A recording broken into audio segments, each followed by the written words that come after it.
Olá, sejam bem-vindos. Estamos iniciando mais um estudo do projeto Pomone.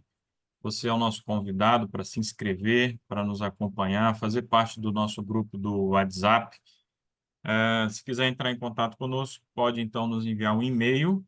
O nosso correio eletrônico está na descrição desse vídeo. Neste momento, nós estamos caminhando para a reta final do estudo do livro Eventos Finais, mas sempre iniciamos um outro livro, um outro estudo, estamos sempre buscando aqui o crescimento espiritual, né? Estudamos principalmente temas voltados para o fim, preparo aí para a crise final, certo? Então não deixe de se inscrever no nosso canal, de curtir e de compartilhar. Hoje o estudo será conduzido pela Elda.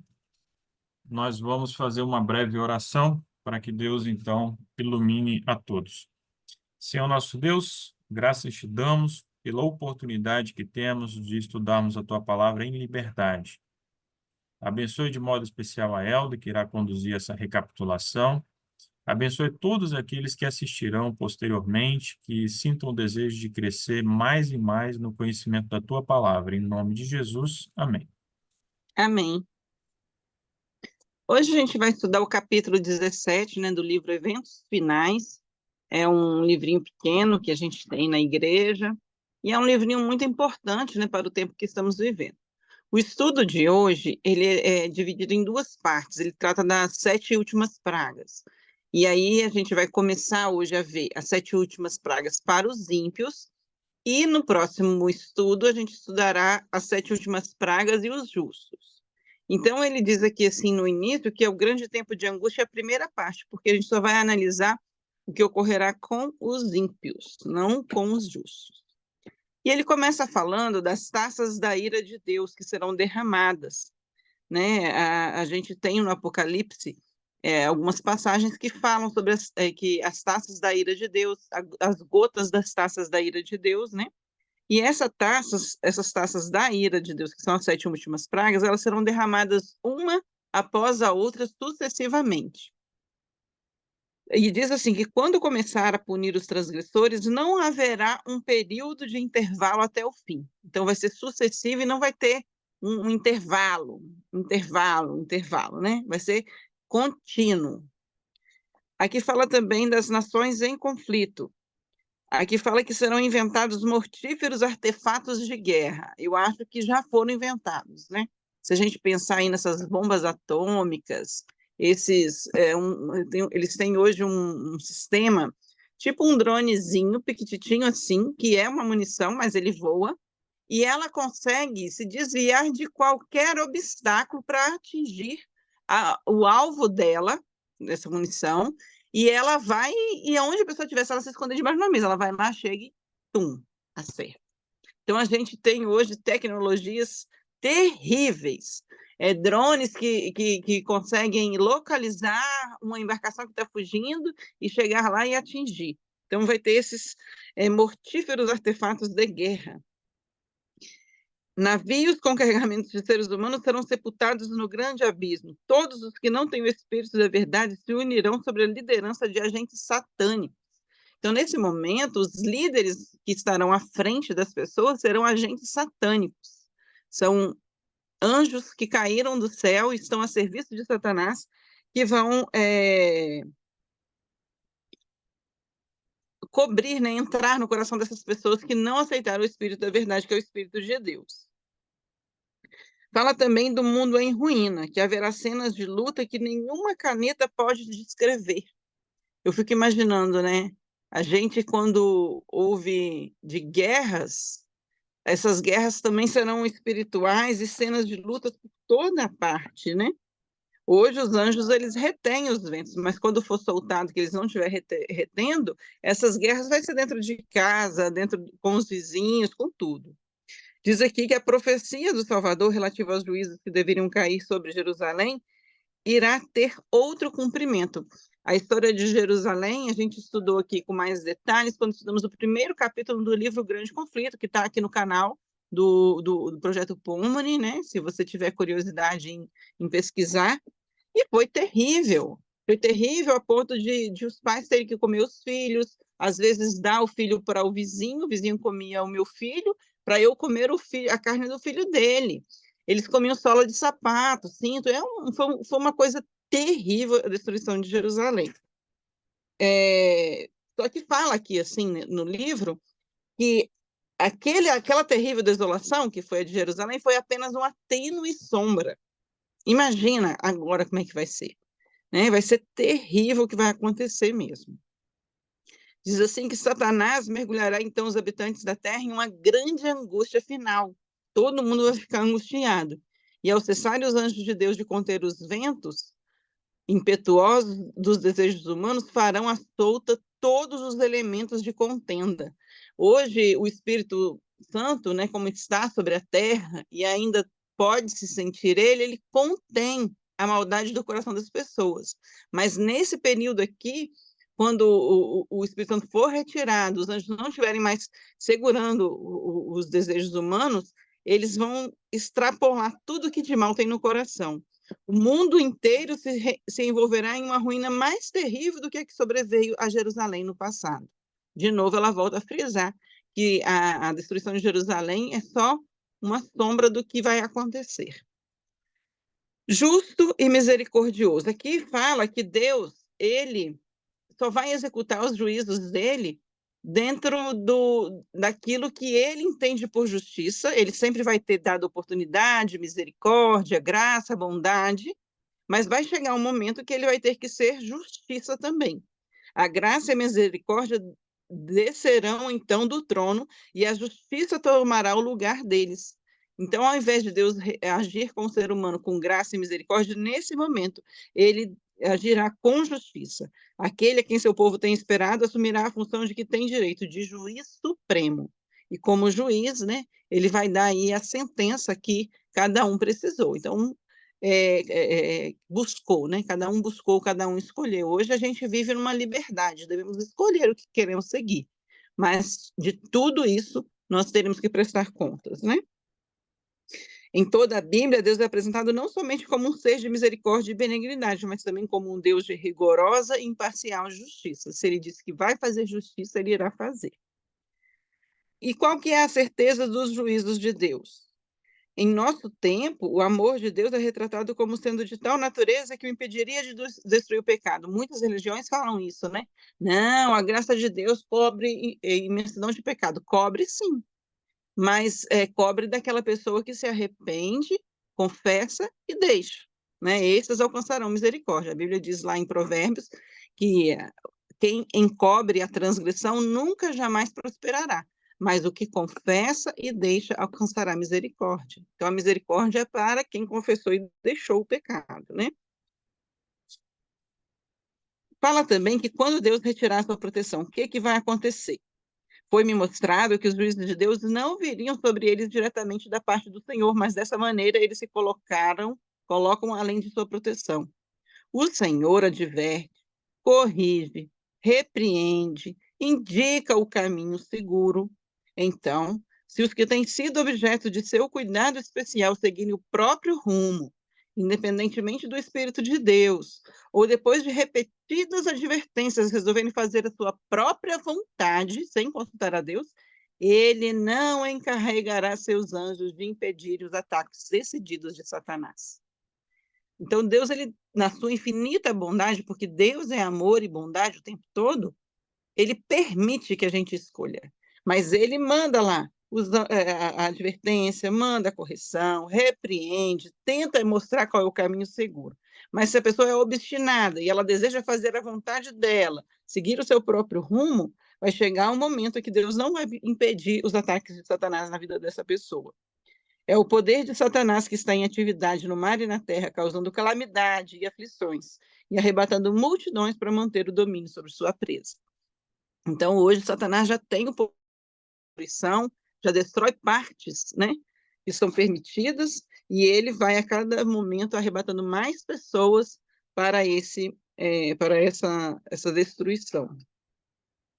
Diz aqui também que o Deus, insultado, rejeitado, injuriado, já está se retirando da terra.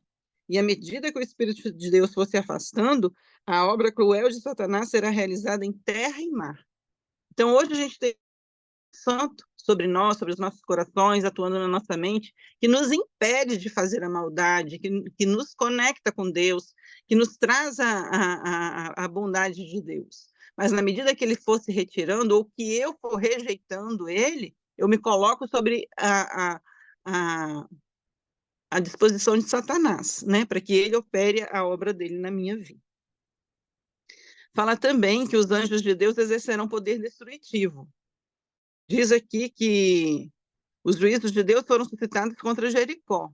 Ela era uma fortaleza, mas o próprio capitão dos exércitos veio do céu para liderar os exércitos celestiais num ataque contra a cidade. E os anjos de Deus se apoderaram das maciças e a derrubaram.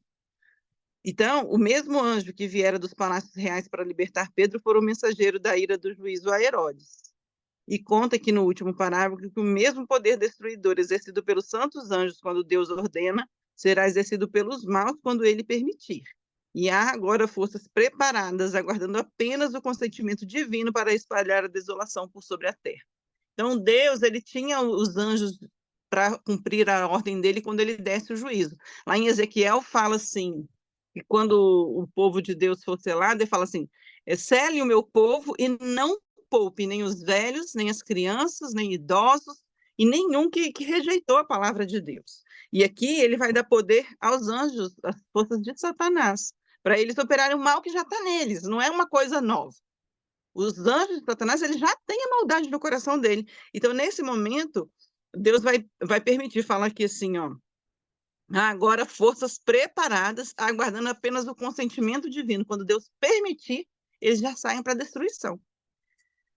E diz ainda sobre as pragas. Agora que começa efetivamente a falar sobre as 7 pragas. As 7 pragas estão lá no livro de Apocalipse, no capítulo 16. Se você nunca leu, você pode abrir a sua Bíblia e ir lá acompanhando cada detalhe dessas pragas. E as 2 primeiras pragas, elas estão no versinho 2 e no versinho 3. Diz assim, e foi o primeiro, aqui estava falando do anjo, né? Deixa eu ler o 1 primeiro. E ouvi, ouvindo do templo, uma voz que dizia, dos 7 anjos, ide e derramai sobre a terra 7 taças da ira de Deus. Então, tinha 7 anjos que iriam agora derramar essas taças. E o primeiro foi e derramou sua taça sobre a terra, e fez-se uma chaga má e maligna nos homens que tinham o sinal da besta e que adoravam a sua imagem. Quem são esses homens? Está previsto lá no Apocalipse 14, versinhos 9 e 10, né? Quem são esses que têm o sinal da besta e que adoram a sua imagem? Não é isso?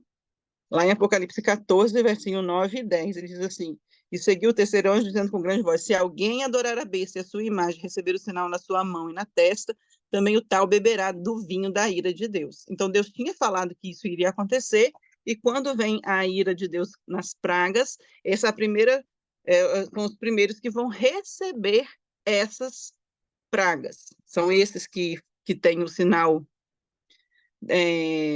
da besta, né, e que adoram a sua imagem. Então, são os primeiros que vão receber, são assim, as pessoas, né? São os primeiros, não, são os que irão receber essas iras. E essa primeira taça é uma chaga maligna. Quando Cristo cessar de interceder no santuário, será derramada a ira sem mistura e deve cair sobre os que adoram a besta e a sua imagem. Lá no Egito também houve derramamento de 10 pragas, né? Quando Deus estava para libertar os juízos o povo de Israel. E aí, da mesma forma, né, essas pragas são de caráter semelhantes aos mais terríveis e extensos juízos que devem cair sobre o mundo precisamente antes da libertação final. Então, antes do povo de Deus ser libertado da terra, ser levado para o céu, vai começar esses juízos. E fala aqui, aos homens portadores da marca da besta e adoradores da sua imagem, sobrevieram úlceras malignas e perniciosas. Então, não é sobre o povo de Deus que essas pragas caem. O povo de Deus será livrado. E diz aqui ainda a segunda praga, no versinho 3º, né, do capítulo 16, diz, e o segundo anjo derramou a sua taça no mar, que se tornou em sangue como de um morto, e morreu no mar toda a alma vivente. E é uma tristeza você pensar que hoje o mar tem tantos animais e esse mar não vai ter uma alma vivente mais. Tantos bichinhos que vivem ali, você pensar em tubarões, baleias, golfinhos, peixes das mais variadas espécies, camarões, etc., né? São zilhões de animais que vivem lá, tudo irá morrer. A terceira praga está no versinho 4 aí do capítulo 16, e diz: o terceiro anjo derramou a sua taça sobre os rios e nas fontes das águas, e eles se tornaram em sangue. Então, não é só o mar que será atingido, se tornando em sangue. Os rios e as fontes das águas. Aqui no meu sítio, onde eu moro, tem uma nascente, e mesmo agora que está num período de seca, a nossa nascente continua jorrando, sabe? Aquela água limpinha, clarinha, linda. E a gente louva a Deus por ela, mas nós sabemos que quando essas pragas forem ser derramadas sobre os ímpios, as fontes das águas irão se tornar em sangue, né?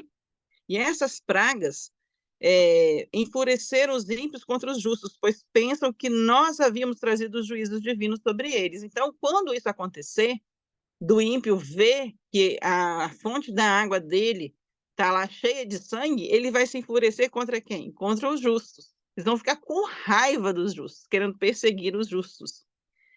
E eles vão começar a pensar que se eles pudessem se livrar a terra dos justos, as pragas cessariam.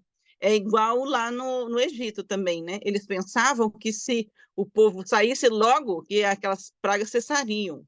Mas aí, na medida que Deus retirava a praga, o coração deles já não deixava de novo o povo sair, né? A quarta praga está aqui no versinho 5, né? E diz: e eu ouvi o anjo das águas dizer. Aí não é a praga ainda, aí é o anjo dizendo que tu és justo, ó Senhor. Ele louva a Deus, né? Que tu és, ó Senhor, que és e que eras e serás, porque tu julgaste assim. Porque eles derramaram o sangue dos santos e profetas, e tu lhes deste sangue para beber, porque eles são dignos de beber aquele sangue.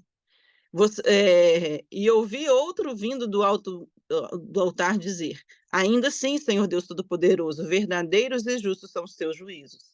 Então, em nenhum momento os anjos veem Deus agindo de forma arbitrária. Deus age dentro da justiça e do juízo, porque esses que estão agora com as suas águas contaminadas são os que derramaram o sangue do povo de Deus. E aí o versinho 9 traz a outra praga. E lá diz, no versículo 8, diz assim: e o quarto anjo derramou a sua taça sobre o sol, e foi-lhe dado poder para queimar homens com fogo. Esse sol, hoje a gente já tem um calor intenso. Não sei se vocês recordam que no ano passado nós chegamos aqui em regiões que são consideradas tropicais, né, aqui onde a gente vive, que chegaram a ter 43 graus, 44 graus, 42 graus. Rio de Janeiro, então, teve, assim, temperaturas assustadoras. E essa semana, não sei se vocês chegaram a acompanhar nos jornais, saiu um estudo da NASA, né, dizendo que o Brasil está entre os 5 lugares do mundo que em 50 anos se tornará inabitável por causa do sol, que as temperaturas chegarão a um aquecimento global muito grande, então ela se tornará inabitável, né? E a gente vê aqui que é totalmente possível, né? E diz assim, no final dessa quarta praga, que no livro diz que essas pragas não são universais. Então, isso a gente tem que ter em mente, que elas não são universais. Caso contrário, os habitantes da Terra seriam completamente exterminados. Contudo, serão as mais terríveis flagelos nunca antes experimentados por todos os mortais. É claro que se Deus chegasse e tirasse todas as fontes de água potável e botasse todas elas no mundo inteiro em sangue, não teria como o ser humano sobreviver, né? Por isso que elas são locais e não mundiais. Essas primeiras pragas, né? Importante lembrar que não serão Uhum. universais, essas 3 ou 4 primeiras aí. As últimas, Isso. sim. Né? As últimas não tem jeito, né? A quinta praga fala sobre a escuridão. Aí diz assim: o quinto anjo derramou a sua taça sobre o trono da besta. Ele é muito específico em dizer aonde, né? E o seu reino se fez tenebroso, e os homens mordiam a língua de dor. E por causa das suas dores e por causa de suas chagas, blasfemaram do Deus do céu e não se arrependeram das suas obras. A quinta praga, com brados de triunfo, zombaria, praguejamento, aglomerações de indivíduos maus estarão prestes a atacar a presa quando uma densa escuridão mais intensa do que as trevas da noite cairá sobre a terra. Então, o arco-íris resplandecendo com a glória do trono de Deus atravessará os céus e parecerá cercar cada um dos grupos em oração. Então, enquanto o povo está ali sofrendo com a quinta praga, a gente vai ter ali ainda grupos que vão ser protegidos por Deus, né? Mas as multidões iradas subitamente se deterão, silenciarão seus gritos de zombaria. Será esquecido o objeto da sua ira sanguinária. Será à meia-noite que Deus manifestará o seu poder para o livramento do seu povo, e o sol aparecerá resplandecendo em sua força à meia-noite. Acho que eu pulei um pedacinho aqui, né? Não, é isso mesmo. Você quer falar alguma coisa, Rafael? Não, só confirmar. Só estava confirmando que Ah, eu sim. sei mesmo. Você já tinha lido. Aham. A lei de Deus aparecerá no céu. Aparecerá então no céu uma mão segurando duas tábuas de pedra sobrepostas. As palavras são tão claras que todos conseguem ler. Você já imaginou as palavras da lei de Deus que foi tão pisoteada, tão discriminada aparecendo no céu? A pessoa vai olhar para aquilo, ela não vai ter como não se lembrar do que ela falou, né, mal da palavra de Deus, da lei de Deus. Os perdidos condenarão seus falsos pastores. Membros da igreja que viram a luz e convenceram-se, mas confiaram sua salvação só ao pastor, eles vão começar a condenar esses pastores, né? Homens ficarão com vontade de estraçalhar os pastores que pregaram falsidades e condenaram a verdade. E aí foram por essas teorias de pastores, de pastores e de pastores, e aí agora eles vão se sentir, ver a falsidade que caíram, né? Pastores infiéis profetizaram coisas agradáveis, levaram os ouvintes a anular a lei de Deus e a perseguir os que queriam se santificar. Agora, em seus desesperos, esses ensinadores confessam diante do mundo sua obra de engano. Então, vai chegar um momento que eles vão ter que admitir que eles estavam enganando as pessoas. Aqueles que mais os admiraram pronunciaram as mais terríveis maldições sobre eles, porque seguiram a doutrina daquele pastor, não se corrigiram, invalidaram a palavra de Deus, e então esses povos que foram arrastados por esses falsos pastores, eles se irarão contra os próprios pastores. A sexta praga. O sexto anjo derramou a sua taça sobre o grande rio Eufrates e a sua água secou-se, para que se preparasse o caminho dos reis do Oriente. E da boca do dragão, e da boca da besta, da boca do falso profeta, vi saírem 3 espíritos imundos semelhantes a rãs, porque são espíritos de demônios que fazem prodígios, os quais vão ao encontro dos reis de todo o mundo para congregar para a batalha, naquele grande dia do Todo-Poderoso. A sexta praga, os espíritos diabólicos irão aos reis da terra e ao mundo inteiro para mantê-los no engano e forçá-los a se unir a Satanás. Então, quando a gente vê que os reis da terra se unindo a Satanás, hoje a gente já vê grande parte fazendo isso, né? Mas na sexta praga, eles vêm já com o espírito de demônios, né? Para atuar. Aqui diz assim, que o mundo terá esquecido as admoestações e advertências de Deus. E eles acordaram com todos os seus planos e invenções de iniquidade, mas de repente choveu o fogo do céu e consumiu os habitantes da terra. Assim será no dia em que o Filho do Homem se manifestar. E a última grande batalha entre o bem e o mal. 2 grandes poderes opostos serão revelados na última grande batalha. Eles serão obedientes às suas ordens.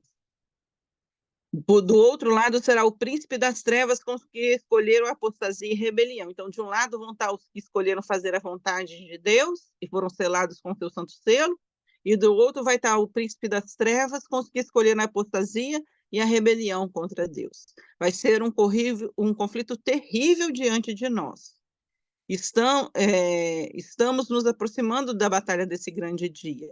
O que tem estado sob controle será solto, e o anjo da misericórdia terá dobrado as suas asas, preparando-se para descer do trono e deixar o mundo sob o domínio de Satanás. Os principados e poderes da terra estão em acirrada revolta contra o Deus do céu. Estão cheios de ódio contra os que servem, e em breve, muito em breve, será travada essa última batalha entre o bem e o mal. A terra será o campo dessa batalha, o local da peleja e da vitória final. Aqui onde por tanto tempo Satanás tem instigado os seres humanos contra Deus, a rebelião será reprimida para sempre. As batalhas entre os dois exércitos serão tão reais como as travadas pelos exércitos deste mundo, e do resultado do conflito espiritual depende de destinos eternos. Todos escolherão um lado, todo mundo estará de um lado ou de outro nessa questão. A inimizade de Satanás contra o bem se manifestará cada vez mais, ao conduzir em atividade suas forças em sua última obra de rebelião, e toda pessoa que não esteja inteiramente entregue a Deus e não esteja guardada pelo poder divino, ela fará uma aliança com Satanás. Então, a pessoa hoje ela tem que escolher, né? A quem ela quer servir. Se ela quer ficar do lado do Senhor ou se ela quer se entregar a Satanás. Porque aí ela vai ficar sob domínio de Satanás. A sétima praga diz aqui: precisamos estudar o derramamento da sétima praga. Os poderes do mal não se renderão no conflito sem lutar, mas a providência divina tem uma parte a desempenhar na batalha do Armagedon. Quando a terra for iluminada com a glória do anjo, do Apocalipse 18, os elementos religiosos bons e maus despertarão do sono o exército do Deus vivo e colocarão no campo. A terra inteira se deslocará, elevando-se como as ondas do mar. Sua superfície se desfará, seus próprios fundamentos parecerão ceder. Cadeias de montanhas afundarão, ilhas habitadas desaparecerão. Os portos marítimos que pela iniquidade se tornaram como Sodoma serão tragados pelas águas enfurecidas. E eu fico pensando que essa última praga que vai cair, ela vai ser terrível, porque hoje a gente tem, por exemplo, aqui onde a gente mora, é uma região de montanhas, né? Os Pontões Capixabas. E são, assim, pedras enormes, de 800, 700, 600 metros de altura.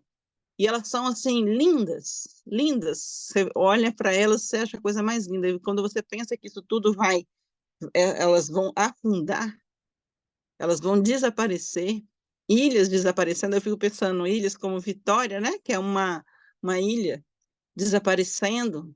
Então vai ser assim terrível. Quando Pedro diz assim que os elementos em fogo se desfarão, é por aí mesmo, né? Não tem jeito. Aí fala aqui que os palácios luxuosos em que os grandes homens do mundo esbanjaram suas riquezas com a glorificação própria desmoronarão diante dos seus olhos.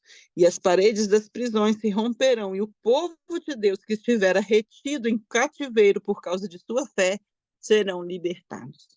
E a gente espera, né? Esse momento de que não vai ser fácil passar por tudo isso, mas nós temos a esperança no Senhor que virá. No versinho 15 diz assim: eis que venho como ladrão, e bem-aventurado aquele que vigia e guarda suas vestes, para que não ande nu e não se vejam as suas vergonhas. O manto da justiça de Cristo é que nos cobre.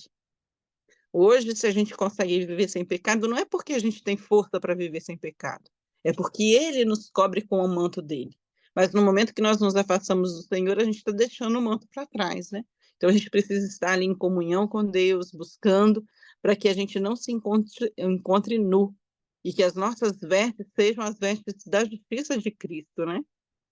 E que ninguém veja as nossas vergonhas. É isso. Muito bem. Só gostaria de fazer um comentário aqui acerca da sexta praga, né? O livro Eventos Finais, como nós sabemos, é uma compilação, inclusive traz aqui as referências.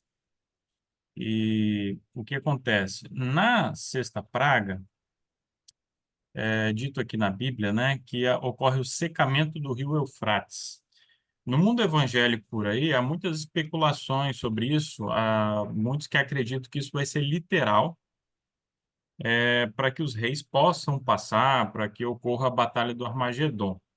A gente sabe perfeitamente que nenhum exército moderno hoje precisa que um rio se seque para que ele consiga cruzar um rio. Isso é totalmente desnecessário.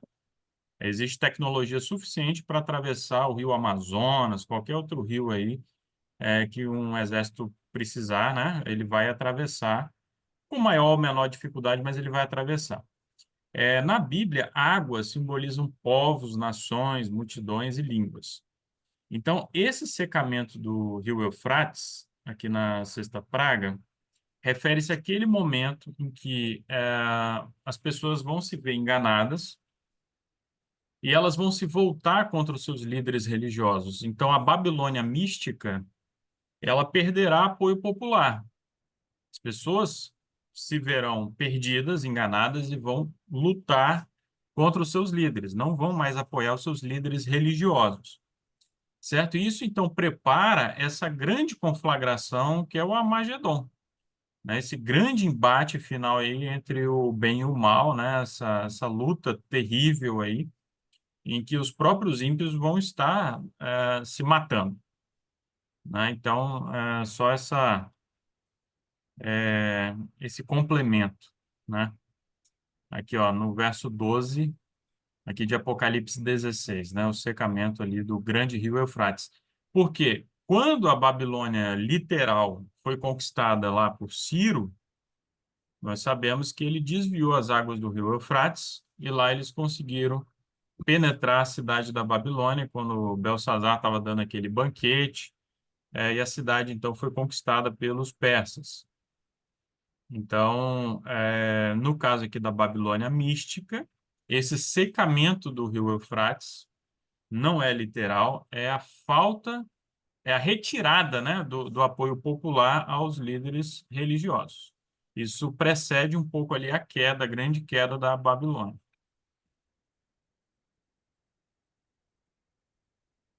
Muito bem. Mais algum comentário aí? Temos 3 minutinhos aí.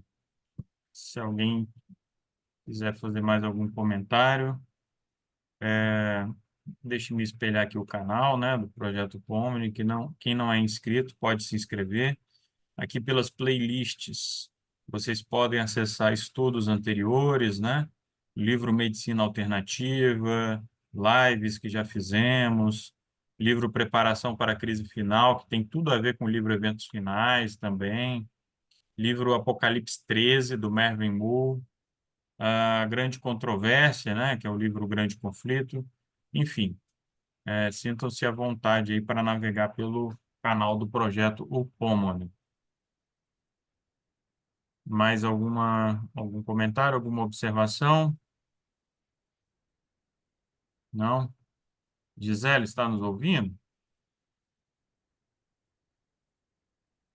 Sim, Faça uma breve oração, então, para encerrarmos. Santo Deus, maravilhoso Pai que estás em céu, queremos te agradecer e bendizer por tudo que tens feito em nossa vida. Pedimos a Deus que venha nos fazer gravar essas mensagens no nosso coração e na nossa mente, para que não venhamos ser enganados, porque a tua palavra diz que muitos serão enganados, mas que nós possamos estar atentos aos sinais e que possamos estar sempre com foco em Ti. Nós pedimos assim as Tuas bênçãos sobre a vida da Elda, da sua Amém. família e Amém. também por todos aqueles que estão nessa live. O Senhor venha estar conosco, nos abençoando no restante desse dia, em nome do Teu Filho Jesus. Amém. Amém.